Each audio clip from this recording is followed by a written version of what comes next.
नमस्कार दोस्तों। सरकार को जो राजनीति है सरकार को वो उस राजनीति में विरोधियों को निपटाना था और आरोप लगते थे कि पुराने सरकारें ऐसे काम सीबीआई से कराती थी। मोदी सरकार के वक्त में आरोप ये लगने लगे कि राजनीतिक विरोधियों को निपटाने के लिए ईडी को खड़ा किया जा रहा है। सरकार ने पीएमएलए एक्ट को इतना पावरफुल बना दिया कि ईडी का केस लगने पर जमानत मिलना तक दुश्वार हो गया है। अब आपको इसमें ये ईडी और पीएमएलए के कोर्ट पर सुप्रीम कोर्ट में फैसला आया है, उस पर बताएंगे। आए दिन सुप्रीम कोर्ट में केस आ रहे हैं और ईडी पीएमएलए का दुरुपयोग कर रही है, गिरफ्तार करके जेल में डाल देती है, लेकिन जांच आगे नहीं बढ़ती।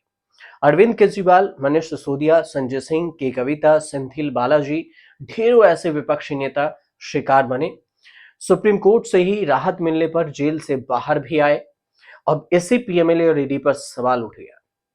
जब जो केस सुप्रीम कोर्ट के सामने आया तो किसी विपक्ष के नेता का नहीं बल्कि छत्तीसगढ़ के रिटायर्ड आईएएस अनिल टुटेजा की गिरफ्तारी का है। 2003 बैच में आईएएस बने थे अनिल टुटेजा, 2023 में रिटायर्ड हो गए। अप्रैल में ईडी ने अनिल टुटेजा और उनके बेटे यश को गिरफ्तार किया। टुटेजा फिलहाल जेल में है। टुटेजा के मामले में ईडी ने हद कर दी है। अप्रैल में सुप्रीम कोर्ट ने टुटेजा पर ईडी का मनी लॉन्ड्रिंग का केस रद्द कर दिया था। 12 दिन बाद ईडी ने पीएमएलए में नया केस दर्ज करके फिर उसे गिरफ्तार कर लिया। केस की फाइल में ईडी का खेल देखकर सुप्रीम कोर्ट के दो जजों की बेंच, जस्टिस अभय एस ओक और जस्टिस ऑगस्टन जॉर्ज मसीह से रहा नहीं गया और आरोपी की पैरवी कर रहे अभिषेक मनु सिंघवी ने ऐसी दलीलें पेश की कि ईडी की रगड़ाई हो गई। छत्तीसगढ़ के शराब घोटाले में आरोपी बनाए गए पूर्व आईपीएस अनिल टुटेजा केस की जांच कर रही ईडी और चुक ये हो गई कि उनसे अनिल टुटेजा को उसने पेशी के लिए 5.5 घंटे में दो सम्मन भेज दिए। वो भी तब जब अनिल टुटेजा से एंटी करप्शन ब्यूरो की टीम पूछताछ कर रही थी। ईडी ठहरी एसीबी से बड़ा एजेंसी। अनिल टुटेजा से ईडी दफ्तर में ही पूरी रात पूछताछ हुई। अगले दिन बेटे यश के साथ भी गिरफ्तारी हुई। अनिल टुटेजा की उसी गिरफ्तारी को गलत बताकर अभिषेक मनु सिंघवी ने सुप्रीम कोर्ट को चैलेंज किया। टुटेजा की गिरफ्तारी को लेकर सुप्रीम कोर्ट ने पिछले सुनवाई में ईडी की धज्जियां उड़ाई थी और फिर खूब सुनाया था। लाइव लॉ की एक रिपोर्ट कहती है कि जस्टिस अभय एस ओक को कहना पड़ा कि आखिरकार जज भी इंसान है। हर दिन देखते हैं कि पीएमएलए को किस तरह से लागू किया जा रहा है। हमारे अनुभव से लगता है कि ये एक ऐसा प्रावधान है जिसका कई मौकों पर पूरी तरह से दुरुपयोग किया जाता है। किसी आरोपी के मौलिक अधिकारों का उल्लंघन बर्दाश्त नहीं किया जाएगा। मनी लॉन्ड्रिंग के मामलों में लोगों को परेशान करना ठीक नहीं है। बेंच ने यहां तक कह दिया कि 498 ए के झूठे मामले को खारिज करने की तरह ही मनी लॉन्ड्रिंग के मामले को भी खारिज करना शुरू करना होगा।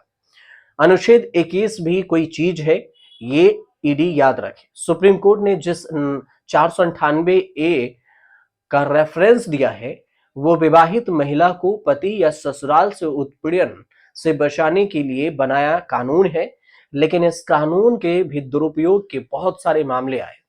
अनुच्छेद 21 मौलिक अधिकारों की रक्षा के लिए बना है।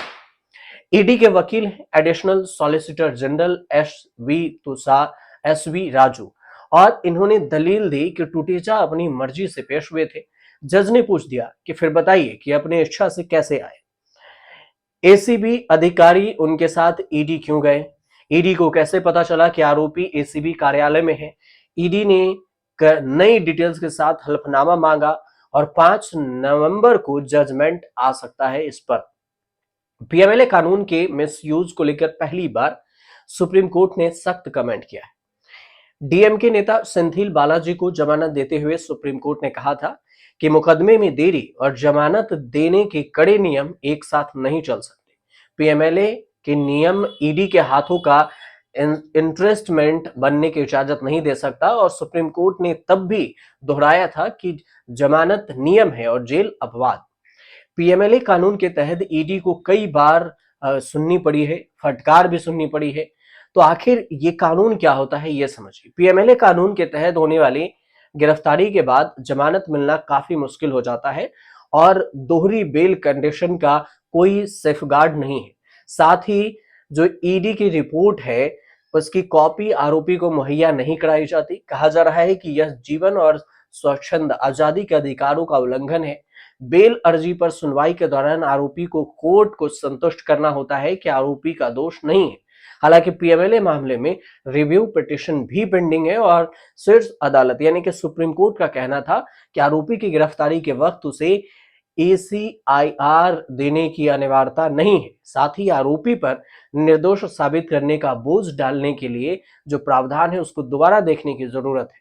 बहरहाल पीएमएलए कानून और सुप्रीम कोर्ट की नजीर दोनों को पूर्ण रूप से देखने की जरूरत है ताकि अपराधी शिकंजे में आए और निर्दोष के अधिकारियों का उल्लंघन न हो, बैलेंस बना रहे।